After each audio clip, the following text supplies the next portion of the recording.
work stressing you out? You don't know if your productivity is being affected? You don't know if your milk supply is being decreased?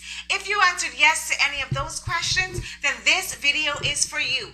This week, I'm going to talk to you about my pumping at work routine. We're going to jump right into it. So I start my day at 5:30 feeding my daughter from the breast. Between 5:30 and 7 a.m., I get dressed, I take a shower, I brush my teeth, I put on my makeup, and I get my daughter dressed. At 6:30, once my daughter is dressed and out the door, then I begin pumping. So between 6:30 and 7, I am pumping 6 to 8 ounces of milk.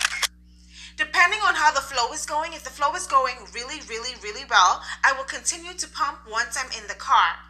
That puts me at work at 7:30 a.m. The next time that I pump is at 9:30, where I use all my snacks and all my water to help boost my milk supply. Pro bono tip, if you eat and drink while you are pumping, you will definitely get more milk. The next time that I pump is at lunch. This is another great time to pump because you will be busy. We all know that sometimes when you're pumping, it's like 15 minutes has gone past and you have pumped like 1/8 of an ounce of milk, and that is not good. That is stressing you out. So I use lunchtime as an opportunity to pump for me, and this distracts me from how many ounces of milk I'm actually getting. So if you can, just make sure that you have an activity to do while you're pumping, because this will get your mind flowing. The next time that I pump will be from 3:30 to 4. At this time, I pump anywhere from 30 to 45 minutes to an hour, and I get about 8 ounces of milk. Once I get home, I do not pump anymore unless I'm having a really good day and I'm not tired.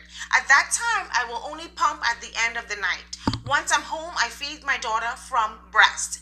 So to wrap it all up, I want to let you know that you should be pumping between 3 to 4 times a day, which will give you about 24 ounces of milk. My daughter is away from me 11 hours throughout the day, and I provide her with 22 to 24 ounces of milk by pumping 3 to 4 times, anywhere between 30 to 45 minutes to an hour each session. If you enjoyed this video, you would love any of these videos pictured here on the screen. Remember to never give up on a bad day. Remember that breastfeeding can become difficult and challenge, but with a schedule and a routine, you can get it done. Remember to be bold, to be great, and to be beautiful.